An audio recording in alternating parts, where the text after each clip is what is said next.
انسان کے اوپر مختلف حالات آتے ہیں. یہ زندگی خوشی اور غم سے مل کر بنی ہے. ایک ہی کام سب کو کرنا ہے، یعنی جینا ہے اور مرنا ہے. رہ گئی بات رنج و راحت کی، یہ فقط وقت کا گزرنا ہے. تو رنج و راحت یہ چلتا ہے زندگی بھر، کبھی یہ حال ہے کبھی وہ حال ہے. تو انسان کے اوپر اگر غم کا حال آ جائے، بلا آ جائے، تو بے صبری نہیں کرنی چاہیے، اس لیے کہ بے صبری کرنے سے وہ بلا ٹلتی تو ہے نہیں. جو ثواب ملنا ہوتا ہے بندہ اس ثواب سے بھی محروم کر دیا جاتا ہے. تو بلا کی زینت صبر کرنے میں ہے. صحابہ رضی اللہ عنہم ایک فقرہ اکثر آپس میں ایک دوسرے کو کہا کرتے تھے، یہ بہت کامنلی یوزڈ سینٹینس تھا. فرماتے تھے استقبال المصائب بالتجمل، کہ اگر مصیبتیں آئیں تو اچھے انداز سے ان کا استقبال کرو. جیسے مہمان کا استقبال کرتے ہو نا، اللہ اگر ایسے حالات بھیجے تو ان حالات کا بھی خوشی سے استقبال کرو. استقبال المصائب بالتجمل ومواجہۃ النعم بالتذلل. اور اللہ تعالیٰ اگر نعمتوں سے نوازے تو عاجزی سے ان نعمتوں کا استقبال کر. استقبال المصائب بالتجمل ومواجہۃ النعم بالتذلل. جب اللہ نعمتیں عطا کرے تو عاجزی اختیار کریں، اللہ بلا بھیجے تو اس کے اوپر اچھے انداز سے اس کا استقبال کریں. کیوں کہ یہ مصیبتیں آتی ہیں بسا اوقات ہمارے لیے فائدے مند بن کر. وہ کیسے کہ انسان غافل ہو جاتا ہے، بھول جاتا ہے اپنے پروردگار کو، اللہ کے در سے دور چلا جاتا ہے. اور اللہ رب العزت نہیں چاہتے کہ میرے بندے مجھ سے دور جائیں، تو اللہ تعالیٰ پھر اس کی طرف پریشانیاں بھیجتے ہیں، مصیبتیں بھیجتے ہیں. جب پریشانی آتی ہے، مصیبت آتی ہے تو خدا یاد آتا ہے، پھر خدا کے گھر آتے ہیں. کاروبار میں اونچ نیچ ہو جائے، جو 5 نمازیں بھی نہیں پڑھتا تھا وہ اب بیٹھا ہوا تہجد بھی پڑھ رہا ہے، وہ اب تسبیح بھی کر رہا ہے، اور جی کاروبار میں کچھ پرابلم ہو گیا. تو مصیبتوں اور پریشانیوں میں آ کے انسان اللہ کی طرف رجوع کرتا ہے. تو اللہ تعالیٰ بس اوقات پریشانیاں بھیجتے ہیں بندے کو اپنے در کی طرف متوجہ کرنے کے لیے. پاک ہے وہ پروردگار، ذرا توجہ سے بات سنیے گا. پاک ہے وہ پروردگار جو اپنے غافل بندوں کو پریشانیوں کی رسیوں میں جکڑ جکڑ کر اپنے در کی طرف واپس کھینچ رہا ہوتا ہے. یاد رکھیں، خوشیاں سلاتی ہیں اور غم جگاتے ہیں. خوشیاں سلاتی ہیں اور غم اگر یہ غم نہ ہوتے پتہ نہیں ہم کس حال میں ہوتے. تو اللہ تعالیٰ یہ حالات چھوٹے موٹے بھیجتے رہتے ہیں کہ بندے ذرا متوجہ رہیں، غفلت میں نہ جانے پائیں. اس لیے اللہ والوں کا یہ دستور ہے کہ غم کے حال میں وہ زیادہ خوش ہوتے ہیں، نعمت کے حال میں ڈرتے گھبراتے ہیں، غم میں زیادہ خوش ہوتے ہیں. اس لیے کسی نے عجیب بات کہی کہ سکھ دکھاں تو دیواں وار، دکھاں آن ملائم یار. میں ان سکھوں کو دکھوں پہ قربان کر دوں، ان دکھوں نے مجھے میرے یار سے ملا دیا. اچھا یہ بھی ہو سکتا ہے کہ آپ نے یہ بلائیں مصیبتیں خود مانگی ہوں. آپ حیران ہوں گے کہ بلائیں مصیبتیں تو کوئی نہیں مانگتا، ہو سکتا ہے ہم نے مانگی ہوں. وہ کیسے؟ متوجہ ہو ذرا. ہم نے دعا مانگی، اللہ قیامت کے دن اپنے حبیب صلی اللہ علیہ وسلم کے ہاتھوں حوض کوثر کا جام عطا فرما دینا، اور اللہ نے دعا قبول کر لی. مگر عمل تو ایسے ہیں نہیں. دعا قبول ہو گئی تو کیسے ملے گا وہ جام؟ تو پھر اللہ تعالیٰ ایسے بندے کی طرف کچھ چھوٹی پریشانیاں، کچھ مصیبتیں، کچھ حالات بھیج دیتے ہیں. اگر وہ بندہ ان حالات پہ صبر کرتا ہے، اس کو بہانہ بنا کر اللہ اس کو یہ نعمت عطا فرما دیتے ہیں. آپ نے دیکھا ہوگا کہ بچہ جب اپنے آپ کو گندا کر لیتا ہے تو ماں اس کو پھر دھوتی ہے، نہلاتی ہے. اب بچے کی رونے کی آوازیں آ رہی ہیں تو آپ پوچھیں بچہ کیوں رو رہا ہے، اس کی ماں کدھر ہے؟ جی ماں پاس ہی تو ہے. تو اس کو چپ کیوں نہیں کروا رہی؟ ماں ہی تو رلا رہی ہے. تو وہ کہے گا ماں تو بچے کو نہیں رلاتی. تو جواب ملے گا جی بچہ گندا ہو گیا تھا، وہ اس کو دھو کے اس کو محبت کی وجہ سے گندا نہیں دیکھ سکتی، وہ اس کو دھو کے صاف ستھرا کر کے سینے سے لگانا چاہتی ہے۔ اللہ تعالیٰ بھی اپنے بندوں کو گناہوں کی نجاست میں لچھڑا نہیں دیکھ سکتے۔ جب بندے ایسے کر بیٹھتے ہیں، فرمایا ما اصابکم من مصیبت فبما کسبت ایدیکم، ہاتھوں کی کمائی ہوتی ہے تو ہم پھر مصیبتیں بھیج کے میرے بندوں تمہیں پاک صاف کر لیتے ہیں تاکہ ہماری رحمت سے تمہیں حصہ نصیب ہو سکے۔ نعمت کی زینت شکر کے ادا کرنے میں اور بلا کی زینت صبر کرنے میں ہے۔ اور تیسری بات فرمائی کہ محسن کی زینت احسان کو نہ جتلانے میں ہے۔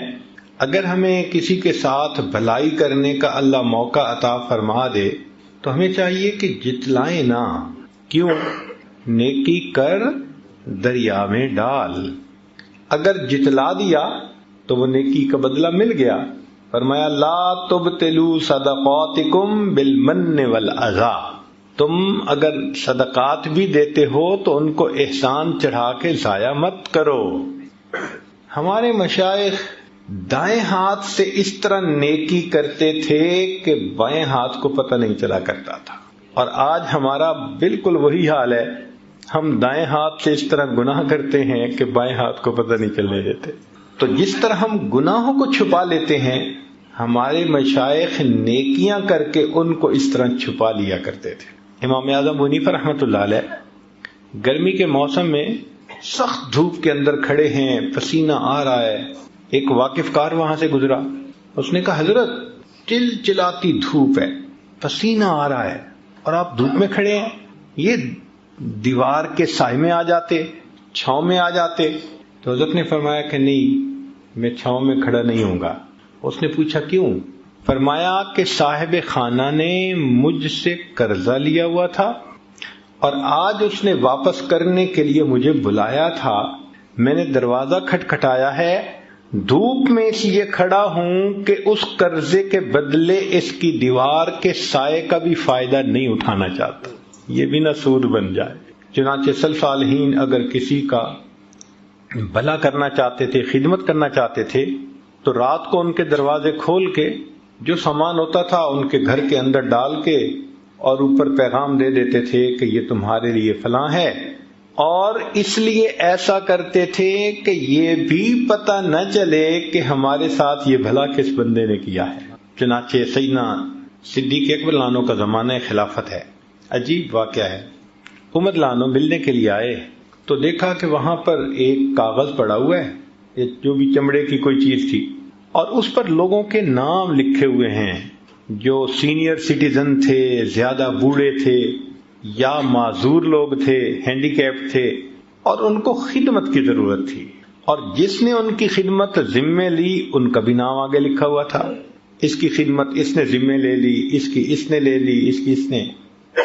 ایک جگہ ایک بڑھیا کا نام لکھا ہوا تھا، آگے جگہ خالی تھی، تو عمر لانو نے اس بڑھیا کا نام بھی نوٹ کر لیا اور اس کا گلی، مکان، ایڈریس بھی نوٹ کر لیا، اور کہا کہ بھائی اس کی خدمت میں کروں گا۔ اب بوڑھی عورت کی کیا خدمت کرنی ہوتی تھی کہ اس کے گھر میں جاتے تھے، جھاڑو دے دیتے تھے، برتن دھو دیتے تھے، باہر سے پانی بھر کے اس کو گھر میں پہنچا دیتے تھے۔ ان کاموں کے ہونے سے اس بڑھیا کو آسانی ہو جاتی تھی، وہ پردے میں رہ کے زندگی گزارے۔ عمر لانو نے فجر کی نماز پڑھی، بڑھیا کا دروازہ کھٹکھٹایا، پوچھا کون؟ اماں میں خدمت کے لیے حاضر ہوا ہوں۔ اس نے بھائی خدمت کرنے والا تو کوئی آیا تھا، وہ خدمت کر کے چلا گیا۔ اچھا ٹھیک ہے۔ اگلے دن فجر کی بجائے تہجد پڑھ کے آئے، دروازہ کھٹکھٹایا، اس نے پوچھا کون؟ اماں خدمت کرنے کے لیے آئے۔ بھائی خدمت کرنے والا تو آیا تھا، کر کے چلا گیا۔ اماں وہ کون تھا؟ نہ میں نے کبھی نام پوچھا، نہ اس نے کبھی نام بتایا۔ اماں اس کا قد کاٹ کیسا تھا، شکل کیسی تھی؟ بھائی وہ جب آتا تھا تو دروازے سے کہتا ہے پردہ کر لو، میں کمرے میں چلی جاتی ہوں، وہ سارے کام کر کے جاتے ہوئے بتا دیتا ہے جی پردہ ختم ہو گیا، دروازہ بند کر کے چلا جاتا ہے، آج تک میں نے اس کی شکل بھی نہیں دیکھی۔ عمر لانو بڑے حیران ہوئے، یہ کون جواں مرد ہے، خدمت بھی کرتا ہے تو ایسے کہ پتہ بھی نہیں چلنے دیتا، اور تہجد کے وقت خدمت ہو چکی، وہ بھی عمر بن الخطاب تھے. اب اگلے دن عشاء کی نماز پڑھ کے وہ آئے اور بڑھیا کے گھر کے قریب کسی جگہ اوٹ میں بیٹھ گئے کہ میں دیکھتا ہوں کون آتا ہے. فرماتے ہیں کہ جب رات گہری ہو گئی, پن ڈراپ سائلنس, ہاتھ بھی بندے کو نہیں دکھائی دیتا تھا, اتنا اندھیرا ہو گیا. اس وقت میں نے دیکھا کہ ایک آدمی آہستہ آہستہ چلتا ہوا اس بڑھیا کے گھر کے دروازے کے قریب پہنچ رہا ہے. تو میں اٹھا اور میں نے پوچھا من انتا, تو کون ہے؟ تو جواب میں امیر المومنین سیدنا صدیق اکبر لانو کی آواز آئی, میں ابو بکر ہوں. میں نے کہا امیر المومنین رات میں اس اندھیرے میں اس بڑھیا کی خدمت کرنے کے لیے آپ؟ کہتے ہیں کہ میں نے جب نوٹ کیا تو ان کے پاؤں میں جوتے نہیں تھے, ننگے پاؤں تھے. تو میں نے پوچھا کہ امیر المومنین آپ کے پاس جوتے ہیں نہیں یا آپ گھر اتار کے آئے؟ تو ابو بکر صدیق لانو نے جواب دیا کہ عمر رات کا وقت ہے, لوگ سوئے ہوئے ہیں, میں نے اپنے جوتوں کو گھر اتار دیا کہ میرے چلنے کی آہٹ سے, جوتوں کی آہٹ سے کسی نیند والے بندے کی نیند میں خلل بھی نہ آئے. احسان کرتے تھے اس طرح کہ دوسرے کو پتہ نہیں چلنے دیتے تھے. بعد کے بزرگوں میں سے ایک بزرگ کا واقعہ سن لیجئے. عبداللہ ابن مبارک رحمۃ اللہ علیہ مشہور محدثین میں سے ہیں. اسماء الرجال کی کتب میں ان کو امیر المؤمنین فی الحدیث کے الفاظ بھی کہے گئے ہیں, اور یہ امام اعظم ابو حنیفہ رحمۃ اللہ علیہ کے خاص شاگردوں میں سے تھے.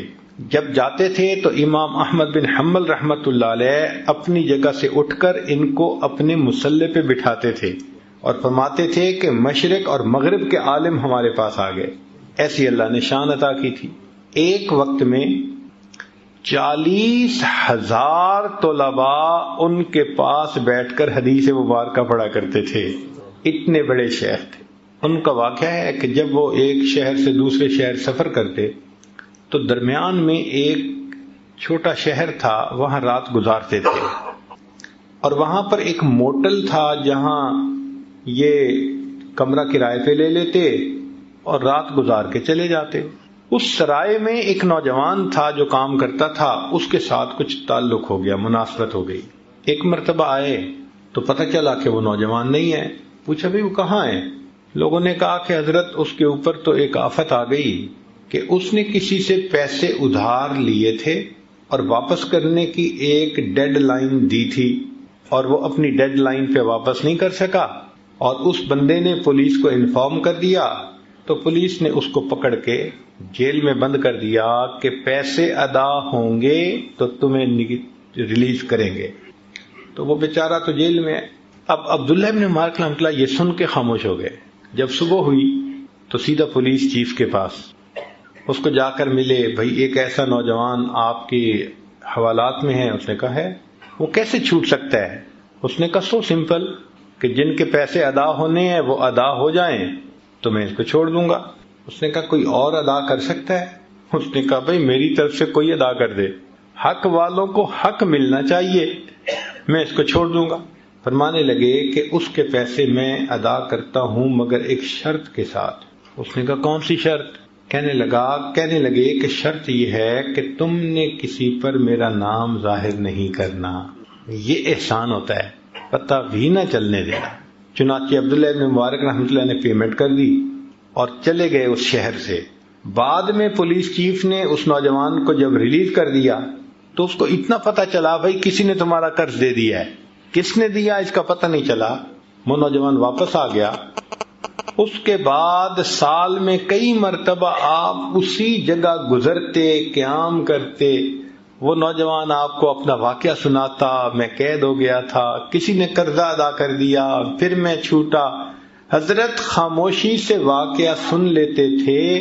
پوری زندگی اس نوجوان کو یہ نہ بتایا کہ تمہارا قرضہ میں نے ادا کیا تھا. جب حضرت کی وفات ہوئی تو پھر پولیس چیف نے اس نوجوان کو ڈسکلوز کیا کہ تمہارا قرضہ عبداللہ ابن مبارک نے ادا کیا تھا. ہمارے اکابر احسان کر کے جتلاتے نہیں تھے, پتہ بھی نہیں چلنے دیتے تھے.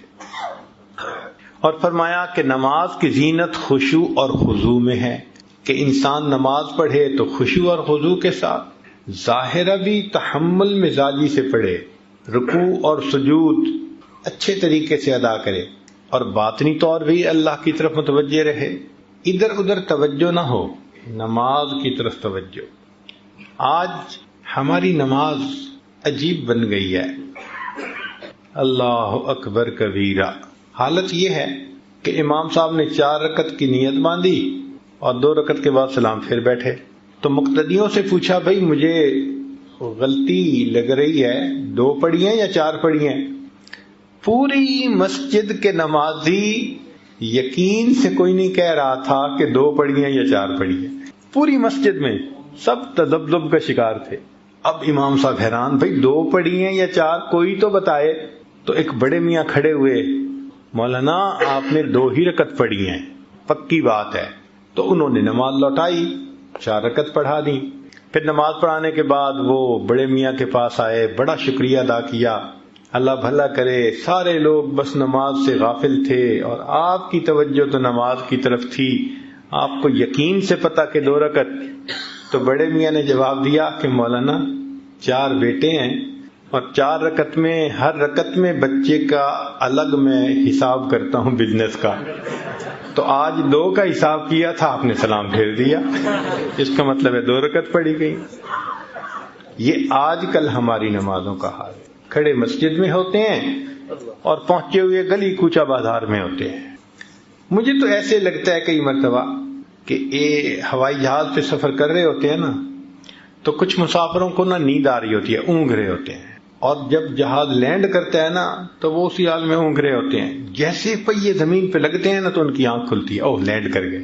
بالکل اسی طرح لگتا ہے کہ ہم اللہ اکبر کے الفاظ سے فلائی کر جاتے ہیں اور پھر پتہ نہیں کن خیالات کی دنیا میں اڑتے رہتے ہیں، اور جب امام کہتے ہیں نا السلام علیکم ہمارے پاؤں زمین پہ لگ جاتے ہیں، اب ہم واپس آ گئے۔ نماز تو وہ ہے جس میں اللہ کی طرف خشوع خضوع ہو بندے کو۔ اللہ اکبر کبیر۔ ہمارے اکابر نماز بنایا کرتے تھے، تو نماز کی زینت خشوع اور خضوع میں ہے۔ شیخ عبد الواحد رحمۃ اللہ علیہ کے سامنے کسی نے کہا حضرت جنت میں نماز نہیں ہوگی، تو رونے لگ گئے۔ کسی نے پوچھا کہ رو کیوں رہے ہیں؟ فرمانے لگے اگر جنت میں نماز نہیں ہوگی تو پھر جنت میں مزہ ہی کیا آئے گا۔ اللہ اکبر کبیر۔ حاجی امداد اللہ مہاجر مکی رحمۃ اللہ علیہ کے سامنے کچھ نوجوان بیٹھ کے جنت کی باتیں کرنے لگے، حور و قصور کی باتیں سنتے رہے۔ جب وہ خوب باتیں کر چکے تو حضرت نے فرمایا کہ اگر قیامت کے دن اللہ رب العزت کا مجھ پر فضل ہو گیا تو میں تو اتنا عرض کروں گا اللہ اپنے عرش کے نیچے مصلی کی جگہ عطا فرما دی، عرش کے نیچے مصلی کی جگہ عطا فرما۔ مولانا یحییٰ رحمۃ اللہ علیہ لمبا سجدہ کرتے تھے۔ کسی نے کہا کہ حضرت اتنا لمبا سجدہ؟ فرمان لگے ہاں، جب میں سجدہ کرتا ہوں تو یوں محسوس ہوتا ہے میں نے اپنے آقا کے قدموں پہ سر رکھ دیا، سر اٹھانے کو میرا دل نہیں چاہتا۔ کوئی تو سجدہ ہم بھی ایسا کر جائیں، کوئی ایسا خلوص کا سجدہ، نشان سجود تیری جبیں پر ہوا تو کیا، کوئی ایسا سجدہ کر کے زمیں پر نشان رہے۔ تو اس نماز کو بنانے کی ضرورت ہے۔ اور ہم نے دیکھا کہ آج کل نوجوان نوافل چھوڑنے کے عادی بنتے جا رہے ہیں، عادتاً نفل نماز چھوڑ دیتے ہیں یا سنت غیر موقدہ چھوڑ دیتے ہیں۔ عذر ہو اور بات ہے، وقت بھی ہے، مسجد میں بھی ہیں، تو پھر کیوں چھوڑتے ہیں بھائی؟ عبداللہ ابن عباس عنہ فرمایا کرتے تھے کہ جس بندے کی فرض نماز کے اندر کوئی کمی ہوگی اللہ تعالیٰ کی رحمت سے امید کرتے ہیں کہ وہ اس کے بدلے نفل نمازوں کو قبول فرما لیں گے۔ تو اگر کمپنسیشن نفلوں سے ہو جائے گی تو مزے ہیں ہمارے، پتہ نہیں یہ نفل کس نماز کی کمپنسیشن ہو جائے گی۔ اس لیے نفل چھوڑا نہ کریں، پڑھ لیا کریں، نفل چھوڑا نہ کریں، پڑھ لیا کریں۔ ہمیشہ یہ سوچا کریں کہ معلوم نہیں کس جگہ کا کیا ہوا میرا سجدہ میرے اللہ کو پسند آ جائے، میں نہیں جانتا، اس لیے میں اور چند سجدے کر لوں۔ تو نماز کی زینت خشوع اور خضوع میں ہے۔ اب یہاں پر ایک اور بھی بات اس موقع پہ کر دیتا ہوں۔ امام ربانی مجدد ثانی رحمۃ اللہ علیہ نے اپنے مکتوبات میں ایک عجیب بات لکھی ہے۔ وہ فرماتے ہیں کہ انسان اگر جنت میں چلا بھی گیا تو اس کو وہاں پر اللہ تعالیٰ کا دیدار ہوگا، لیکن دیدار کی کیفیت مختلف ہوگی۔ بعض لوگ ہوں گے کہ جن کو تجلی ذاتی دائمی نصیب ہو، اللہ تعالیٰ اپنے چہرہ انور سے بالکل پردے ہٹا دیں گے صفات کے، اور چہرے کا دیدار ہوگا۔ اور فرماتے ہیں کہ بعض لوگوں کو دیدار تو ہوگا مگر اوپر پردے آ جائیں گے صفات کے، 70,000 پردے۔ اب پردوں میں سے دیدار ہونا اور چیز ہے، بغیر پردے کے دیدار ہونا، تو وہ فرماتے ہیں اپنے مکتوبات میں کہ اس کا معیار دنیا میں انسان کی نماز ہے۔ جو دنیا میں بغیر وساوس کے نماز پڑھتا ہوگا اس کو جنت میں بغیر پردوں کے دیدار نصیب ہوگا، جس کو جتنے وسوسے آتے ہوں گے اس کو جنت میں اتنا پردوں میں سے دیدار۔ اب یہ جتنے وساوس ہیں یہ پردے ہیں اللہ تعالیٰ کے دیدار۔ تو بھائی زندگی میں محنت کر کے ان وساوس سے جان چھڑائیں۔ وساوس سے جان چھڑانا محنت چاہتا ہے، چھوٹا سا کام نہیں ہے، اور ہم سمجھتے ہیں یہ خود بخود ختم ہو جائیں گے۔ ایک طلباء کے لیے علمی نکتہ، جب کوئی آدمی کتاب لکھتا ہے تو کتاب کے آخر پہ وہ سب سے جو اہم بات ہوتی ہے نا، جو اہم نکتہ ہوتا ہے وہ اس کو لکھتا ہے، اہم پیغام دیتا ہے۔ کتاب اینڈ ہو رہی ہے نا، ختم ہو رہی ہے، لب لباب جو ساری بات کا نچوڑ ہوتا ہے وہ کتاب کے آخری صفحے پہ آ کے لکھتا ہے کہ بھئی یہ مقصد تھا پورا۔ جب یہ بات ہم سمجھتے ہیں تو ذرا بتائیے کہ اللہ رب العزت نے قرآن مجید میں ہمیں کتنی تعلیمات سے نوازا، تو ان تعلیمات کا لب لباب اخیر پہ کیا نکلا؟ آخری صورت کیا کہہ رہی ہے؟ قل اعوذ برب الناس ملک الناس الہ الناس من شر الوسواس الخناس۔ یہ خناس کے وساوس یہ اتنے برے کہ اللہ نے نچوڑ نکالا قرآن کا اس جگہ پہ آ کے۔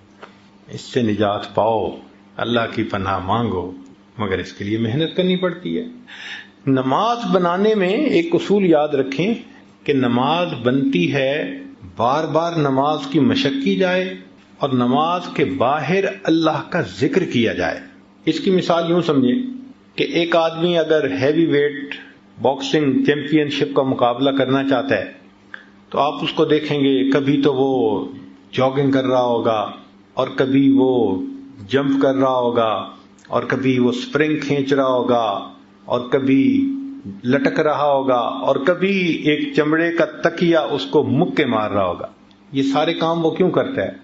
اس لیے کہ اس کو یہ پتا ہے کہ میں جتنی تیاری کروں گا، جب میں رنگ کے اندر داخل ہوں گا تو اتنی بہتر پرفارمنس میں دکھا سکوں گا۔ اور اگر کوئی بندہ مقابلے کا فیصلہ تو کر لے اور اپنی محنت نہ کرے، کوئی کہے بھی صحیح بھائی تمہارا تو مقابلہ ہے، کہتے ہیں جی رنگ میں جاؤں گا تو دیکھی جائے گی، تو یہ تو پھر پہلے منٹ میں ہی ٹیکنیکل ناک آؤٹ ہو جائے گا۔ اس لیے کہ رنگ میں جانے کے بعد تھوڑا تیاری ہوتی ہے، وہ تو باہر تیاری ہوتی ہے۔ ایگزیکٹ اسی طرح ہم نماز کے باہر تو ذکر پہ محنت نہیں کرتے کہ وساوس دور ہو، اور ہم یہ سمجھتے ہیں بس اللہ اکبر کہہ کے رنگ میں اتر گئے تو بس بھی ہم انشاءاللہ وساوس کے بغیر نماز پڑھ لیں گے۔ وہ پہلے منٹ میں ہی شیطان ٹیکنیکل ناک آؤٹ کر دیتا ہے، ہمیں یاد ہی نہیں ہوتا کہ ہم نے کیا پڑھا کیا نہ پڑھا۔ اور کئی تو ایسا خود بتاتے ہیں کہ قیام میں کھڑے اتحیات پڑھ رہے ہوتے ہیں اور اتحیات میں بیٹھے سورہ فاتحہ پڑھ رہے ہوتے ہیں، کہاں توجہ جا رہی ہے پتہ ہی نہیں ہوتا۔ تو یہ جو ذکر بتایا گیا، مسنون دعائیں بتائی گئیں، اصل میں یہ نماز کی پریپریشن ہے۔ تو رنگ سے باہر محنت کریں، پھر جب اللہ اکبر کہہ کے رنگ میں اتریں گے تو آپ دیکھیں گے کہ وہ مردود بھاگ جائے گا اور آپ سکون سے اللہ پاک کے سامنے تسلی کی چند رکعت ادا کر سکیں گے۔ تو نماز کی زینت خشوع اور خضوع میں ہے۔ اور پانچویں چیز فرمائی کہ خوف کی زینت گناہوں کے چھوڑنے میں ہے۔ اب ایک بندہ کہے جی میرے دل میں اللہ کا بڑا خوف ہے، اور آنسو تو بہائے گناہ نہ چھوڑے، تو اس کا مطلب ہے کہ خوف نہیں ہے۔ جب خوف ہوتا ہے تو بندہ پھر دور ہٹتا ہے اس چیز سے۔ آپ دیکھیں سانپ دیکھنے میں کتنا خوبصورت ہوتا ہے، کبھی ہاتھ لگایا آپ نے کہ جی کتنا بہترین ڈیزائن بنا ہوا ہے اور کتنی اس کی جو ہے نا ملائم سکن ہے، ذرا پکڑ کے تو دیکھو گے کہ نہ بھائی نہ. ہم کیوں دور بھاگتے ہیں؟ ہمیں خوف ہوتا ہے، بجلی سے دور جاتے ہیں، سانپ سے دور بھاگتے ہیں، اس لیے کہ ہمیں خوف ہوتا ہے کہ نقصان ہوگا. اسی طرح جب دل میں اللہ کا خوف آ جائے تو بندہ گناہوں سے دور بھاگتا ہے، وہ سمجھتا ہے کہ اس سے میرا نقصان ہو جائے. ایک اور نقطہ یاد رکھیں، ایک لفظ ہے حزن اور ایک ہے خوف. حزن کہتے ہیں اندر کے غم کو، اور خوف کہتے ہیں باہر کے صدمے کو. تو حزن انسان کو کھانا پینا چھڑوا دیتا ہے. غمزدہ ہو بندہ، کھانے کو دل ہی نہیں چاہتا. بیٹا فوت ہو جائے، نہ ماں کھائے گی نہ باپ کھائے گا کھانا، جی دل ہی نہیں چاہتا. کاروبار میں نقصان ہو جائے، کھانے کو دل نہیں چاہتا. طالب علم فیل ہو جائے، کھانے کو اس وقت دل نہیں چاہتا. بیوی کو خاوند ڈانٹ ڈپٹ کے چلا جائے، کھانے کو دل نہیں چاہتا. تو مقصد یہ کہ حزن کی وجہ سے انسان کا کھانا پینا چھوٹ جاتا ہے. مشائخ نے لکھا خوف خدا کی وجہ سے انسان کے گناہ چھوٹ جاتے ہیں. جس طرح حزن کی وجہ سے کھانا چھوٹ جاتا ہے، اس طرح خوف کی وجہ سے انسان سے گناہ چھوٹ جاتا ہے، خود بخود گناہوں سے وہ بچتا ہے. تو خوف کی زینت گناہوں کے چھوڑ دینے میں ہے. امام غزالی رحمۃ اللہ علیہ فرماتے ہیں کہ سب سے بڑا عالم وہ ہے جس پر گناہوں کی مضرتیں زیادہ کھل جائیں. ہم تو سمجھتے ہیں نا کہ بڑا عالم وہ کہ جس کو باتیں بڑی آتی ہوں. نہیں، امام غزالی رحمۃ اللہ فرماتے ہیں کہ سب سے بڑا عالم وہ ہے جس پر گناہوں کے نقصانات زیادہ کھل جائیں. کیوں؟ پھر وہ گناہوں سے بچے گا. یہ بڑا عالم ہے، یہ بڑا عالم ہے کہ گناہوں کی مضرتیں اس پر زیادہ. نبی علیہ السلام کی خدمت میں ایک صحابی آئے، اے اللہ کے نبی صلی اللہ علیہ وسلم میں بڑا عبادت گزار بننا چاہتا ہوں. نبی علیہ السلام نے فرمایا اتق المحارم تکن اعبد الناس. گناہوں کو چھوڑ دو، تم سب سے بڑے عبادت گزار بن جاؤ گے. تو گناہوں کو چھوڑنا یہ خوف کی زینت ہے. پھر اس کے بعد فرمایا کہ طالب علم کی زینت عاجزی میں ہے. کوئی طالب علم ہو، اسٹوڈنٹ ہو، تو اس کو عاجز بن کے رہنا چاہیے. اگر عاجزی نہیں ہوگی تو علم بھی حاصل نہیں ہوگا. حضرت علی عنہ فرماتے تھے لا يتعلم العلم مستحی ولا مستکبر. جو حیا شرم کرتا بہت ہو یا بہت زیادہ تکبر کرتا ہو، اس بندے کو علم حاصل نہیں ہو سکتا. تو علم حاصل کرنے کے لیے اپنے آپ کو مٹانا پڑتا ہے. اس لیے حدیث پاک ہے، نبی صاحب نے فرمایا تواضعوا لمن تتعلمون منہ، کہ تم جن سے علم حاصل کرتے ہو ان کے سامنے تواضع اختیار کرو. یعنی ان کے سامنے تم چھوٹا بن کے رہو، ان کے سامنے چھوٹا بن کے رہو. اس سے تمہیں علم حاصل ہوگا. علم اللہ کی صفت ہے اور اللہ تعالیٰ بلند ہے، تو علم کے اندر بھی بلندی ہے. اب ایک نقطے کی بات طلباء کے لیے کہ علم کے سامنے فرشتے بھی سرنگوں. علم کے سامنے فرشتے بھی سرنگوں. حضرت آدم علیہ السلام کے سامنے فرشتے ہار گئے نا، اور سجدہ کیا انہوں نے. تو کس وجہ سے سجدہ کیا؟ کہ آدم علیہ السلام کے پاس علم الاشیاء تھا جو فرشتوں کے پاس نہیں تھا. اس وجہ سے اللہ نے فرشتوں کو حکم دیا کہ تم آدم علیہ السلام کی طرف سجدہ کرو. تو علم کے سامنے فرشتے بھی سرنگوں اور علم کے سامنے انبیاء بھی سرنگوں. بات عجیب لگے گی مگر ہے حقیقت. سورہ کہف کے اندر ہم پڑھتے ہیں حضرت موسیٰ علیہ السلام اللہ کے پیغمبر ہیں اور خضر علیہ السلام اللہ کے ولی ہیں، مگر حضرت موسیٰ علیہ السلام شاگرد بن کر بیٹھے ہیں اور کہتے ہیں کہ جی مجھے مما علمہ کا، جو آپ کو اللہ نے علم دیا اس میں سے آپ مجھے بھی سکھا دیجیے. تو علم کے سامنے فرشتے بھی سرنگوں، علم کے سامنے انبیاء بھی سرنگوں، اور علم کے سامنے دنیا کے بادشاہ بھی سرنگوں. چنانچہ کتنا مار ایسا ہوا کہ علماء کے انتظار میں وقت کے بادشاہ ایک ایک گھنٹہ انتظار میں رہتے تھے. درس حدیث ختم ہوتا تھا تب ان کے ساتھ مسافہ کیا کرتے تھے. تو علم کے سامنے وقت کے بادشاہ بھی سرنگوں. ساتویں چیز فرمائی کہ علم کی زینت حلم میں ہے. علم کی زینت حلم میں. اللہ تعالیٰ اگر کسی کو علم حاصل عطا فرمائے تو اس کو چاہیے کہ وہ حلم بھی اپنے اندر پیدا کرے. اللہ تعالیٰ نے علم کو اور حلم کو ایک جگہ پر اکٹھا ذکر فرمایا. وَقَانَ اللَّهُ عَلِيمًا حَلِيمًا، اللہ علیم بھی ہے حلیم بھی ہے. اور واقعی یہ بات بڑی عجیب ہے. ہم تو غلطی معاف کر دیتے ہیں نا کہ ہمیں غلطی کی پوری سچویشن کا پتہ نہیں ہوتا، تھوڑا سا پتہ ہوتا ہے. اللہ تعالیٰ تو بندے کو اس وقت بھی جانتے ہیں جب گناہ کا ارادہ کرتا ہے، جب گناہ کے لیے جا رہا ہوتا ہے، پھر اس وقت بھی دیکھتے ہیں جب گناہ کر رہا ہوتا ہے، پھر اس کے بعد وہ بندہ آ کے معافی مانگ لیتا ہے، اللہ اس کے ساتھ حلم کا معاملہ فرما دیتا ہے. تو علم کے ساتھ حلم کا اکٹھا ہو جانا یہ عجیب نعمت ہے. اور نبی علیہ الصلوۃ والسلام کی مبارک زندگی کو دیکھیں، اللہ نے آپ کو علم کی بھی انتہا دی تھی اور حلم کی بھی انتہا دی تھی. چنانچہ اللہ تعالیٰ نے نبی علیہ السلام کو منافقین کے نام بتا دیے تھے، اور نبی علیہ السلام نے وہ نام حذیفہ رضی اللہ عنہ کو بتا دیے تھے اور منع کر دیا تھا کہ نہ بتانا، مگر آپ صلی اللہ علیہ وسلم کو پتا تھا. اب ذرا غور کیجئے کہ جن کے بارے میں رب نے بتا دیا کہ یہ منافق ہے، اللہ کے حبیب صلی اللہ علیہ وسلم پھر ان کے ساتھ اچھا سلوک کرتے تھے، ان کے بعد انٹریکٹ کرتے تھے. یہ کتنی بڑی بات ہے، ہم اس کا اندازہ نہیں لگا سکتے.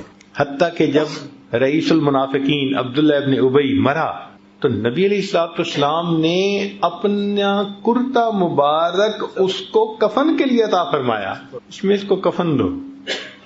اللہ اکبر. اور اس کی نماز جنازہ پڑھنے کے لیے آمادہ. یا اللہ، اللہ اکبر. حالانکہ پتا تھا کہ یہ منافقین کا سردار ہے. کتنا بڑا ظرف ہوگا. تو علم کے ساتھ حلم کا ہونا یہ عجیب بات ہے. ہمارے اکابر جتنے بھی گزرے ان سب کے اندر علم بھی تھا اور حلم بھی تھا. چنانچہ مختصر بات ذرا کرتا ہوں. امام ابو یوسف رحمۃ اللہ علیہ چیف جسٹس بنے، قاضی القضاء. تو ان کی ایک عجیب عادت تھی کہ جو مسئلہ فوری ازبر نہیں نہ ہوتا تھا اور کوئی ان سے پوچھتا تو وہ کہہ دیتے لا ادری لا ادری، مجھے نہیں پتا مجھے نہیں پتا. وہ آج کل کے عام بندے کی طرح نہیں ہوتے تھے کہ جو چاہو مسئلہ پوچھو، سوچ کے جواب دے دیتے ہیں، پتہ بھی نہیں کہ ٹھیک دیا یا نہیں دیا. وہ چیف جسٹس تھے، اور جب کوئی مسئلے کو تازہ اس کو تکرار نہ ہوتی یا اس جزی کے اوپر کوئی سامنے فوری بات نہ ہوتی تو کہہ دیتے تھے لا ادری، مجھے نہیں پتا. اب ایک دن ایک نوجوان مسئلہ پوچھنے کے لیے آیا، اس نے کہا یہ مسئلہ کیا ہے؟ فرمایا لا ادری. اس کو غصہ آ گیا. وہ کہنے لگا کہ تنخواہ تو آدھے خزانے کے برابر لیتے ہیں اور مسئلہ پوچھتے ہیں تو کہتے ہیں لا ادری. نوجوان کہنے لگا کہ تنخواہ تو لیتے ہیں آدھے خزانے کے برابر اور جب مسئلہ پوچھتے ہیں تو کہتے ہیں لا ادری. جب اس نے یہ کہا تو امام ابو یوسف رحمۃ اللہ مسکرائے اور فرمانے لگے بھائی یہ تنخواہ مجھے ملتی ہے میرے علم کی وجہ سے، اگر یہ تنخواہ میری جہالت کی وجہ سے ملتی تو پورے خزانے سے بھی زیادہ ملا کرتی. وہ بچے نے پاؤں پکڑ لی، حضرت مجھے معاف کر دی. علم ہو تو پھر حلم بھی ایسا. اور آج آپ دیکھیں کہ ہم جو دیندار کہلاتے ہیں حلم نہیں ہے آپس میں. ایک مسجد ہے، اس کے دو نمازی ہیں، ادھر بھی ٹوپی ادھر بھی ٹوپی، ادھر بھی داڑھی ادھر بھی داڑھی، الجھ رہے ہیں آپس میں، ایک دوسرے کی لگ پلنگ ہو رہی ہوتی ہے، اندر اندر ایک سرد جنگ چل رہی ہوتی ہے. مومن کا تو یہ معاملہ نہیں ہوتا. تو اللہ تعالیٰ اگر علم عطا کرے تو علم کے ساتھ حلم بھی اللہ سے مانگنا چاہیے. چنانچہ نبی علیہ الصلوۃ والسلام کو اللہ نے کتنا حلم عطا فرمایا تھا. ایک حدیث مبارکہ سنا کے بات مکمل کرتے ہیں. امید ہے کہ آپ دل کے کانوں سے سنیں گے. یہود کے ایک بڑے عالم تھے، ان کا نام تھا زید بن سعنہ. وہ مسلمان ہوئے اور ان کے مسلمان ہونے کا واقعہ بڑا عجیب ہے. انہوں نے اپنا واقعہ عبداللہ ابن سلام عنہ کو سنایا اور عبداللہ ابن سلام عنہ نے اس واقعے کو آگے روایت کیا. یہ یہود کے عالم بھی تھے اور بڑے امیر بھی تھے. اللہ نے ان کو علم بھی دیا تھا، مال بھی دیا تھا کثرت کے ساتھ. چنانچہ وہ کہتے ہیں زید بن سعنہ عنہ لم يبق من علامات النبوة شيء الا وقد عرفته في وجه محمد صلی اللہ علیہ وسلم حين نظرت الیہ الا اثنتين. کہ میں نے جب نبی علیہ الصلوۃ والسلام کو پہلی نظر دیکھا تو مجھے نبوت کی ساری علامتیں ان میں نظر آ گئیں سوائے 2 علامتوں کے، لم اخبرہما منہ، وہ 2 علامتیں مجھے نظر نہ آئیں۔ کون کون سی علامت تھی لکھی ہوئی تورات اور انجیل میں؟ کہ یسبق حلمہ غضبہ، کہ وہ آخری پیغمبر جو ہوں گے ان کا حلم ان کے غضب کے اوپر غالب ہوگا، ایک تو یہ نشانی تھی، اور دوسرا ولا یزیدہ شدت الجہل علیہ الا حلما، کہ ان کے ساتھ کوئی جتنا جہالت کا معاملہ کرے گا ان کا حلم اتنا بڑھتا چلا جائے گا۔ مجھے ساری علامتیں نظر آ گئیں سوائے ان 2 علامتوں کے۔ فَكُنْتُ أَتَلَطَّفُ لَهُ لِأَنْ أُخَالِطَهُ، اب میں موقع کی تلاش میں تھا کہ مجھے کوئی اپورچونٹی ملے اور میں ان کے ساتھ انٹریکٹ کروں اور ان کو غصہ دلا کے دیکھوں کہ ان کا حلم کتنا ہے اور ان کا غضب کتنا ہے۔ اب وہ موقع کی تلاش میں پھر رہا ہے۔ کہتے ہیں قال فخرج رسول اللہ صلی اللہ علیہ وسلم یوم من الایام من الحجرات، نبی الاسلام ایک دن اپنے حجرے سے باہر تشریف لائے، ومعہ علی بن ابی طالب، اور علی ابن ابی طالب عنہ ان کے ساتھ تھے۔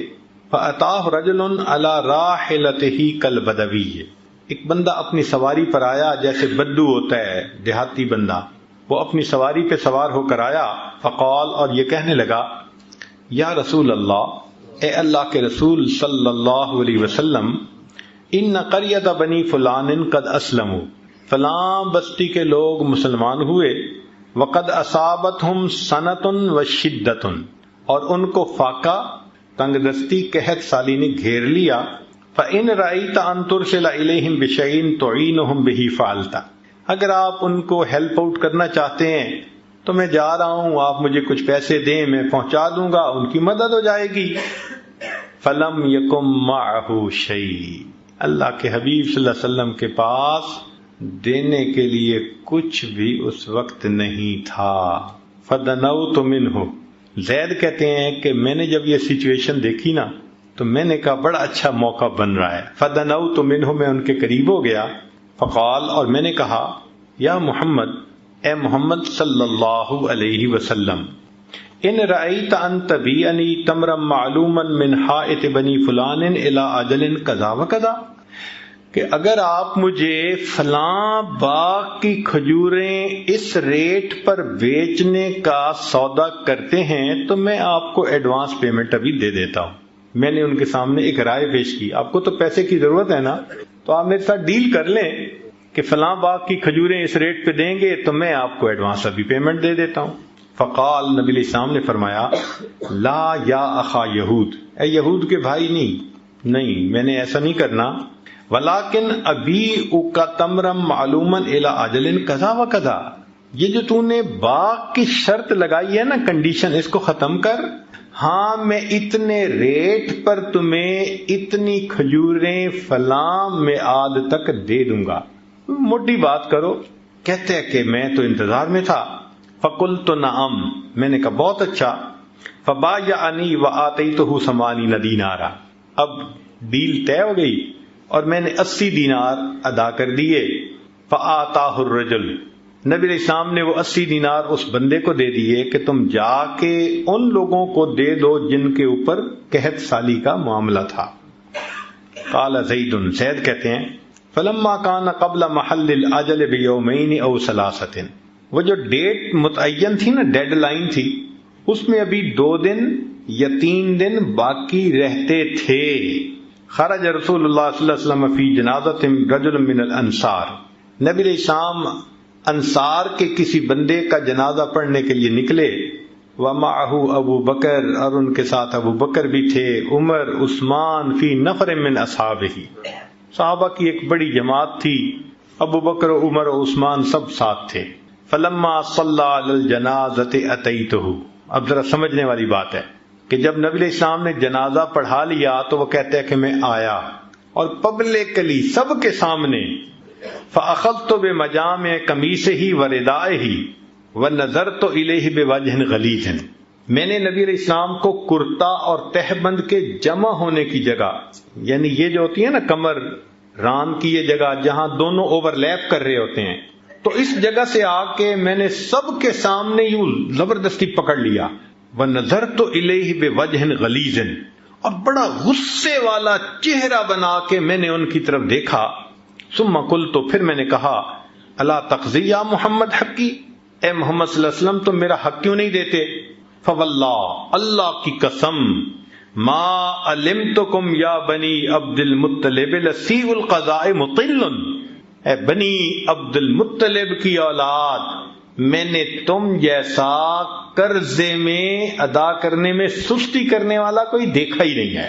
اب ذرا غور کیجئے کہ ایک تھا علیحدگی میں مانگنا، ایک ہے لوگوں کے سامنے، اور مانگنے سے پہلے کپڑے پکڑ کے کھینچا اور غصے کی نظر بنا، غصے کا چہرہ بنا کے دیکھا، اور پھر کیا، ابھی تو 3 دن باقی ہیں، وہ کہتے کہ میں نے کہا تم میرا حق کیوں نہیں دیتے، اور ساتھ قسم کھا کے ان کو خاندانی تانا دیا، اس لیے کہ عربوں میں خاندانی تانا دینا تو زندگی موت کا مسئلہ ہوتا تھا، عرب برداشت نہیں کر سکتے تھے کوئی ان کو خاندان کا تانا دے۔ اس خدا کے بندے نے خاندان کا تانا دیا، اللہ کی قسم بنی عبد المطلب کی اولاد تم قرضے کو ادا کرنے میں سارے کوتاہی کرنے والے ہو۔ اللہ اکبر۔ قال، زید کہتے ہیں، فنظرت الی عمر، اچانک میری نظر جو عمر لانو پر پڑی، وعیناہ تدوران فی وجہہ، اور عمر لانو کی نگاہیں تو میرے چہرے کے اوپر گڑی ہوئی تھی، وہ مجھے اس نظر سے دیکھ رہے تھے، اس لیے کہ عاشق تھے اور محب محبوب کے ساتھ کوئی زیادتی کرے اس کو کیسے برداشت کر سکتا ہے؟ تو عمر لانو کی نگاہیں اس طرح تھیں۔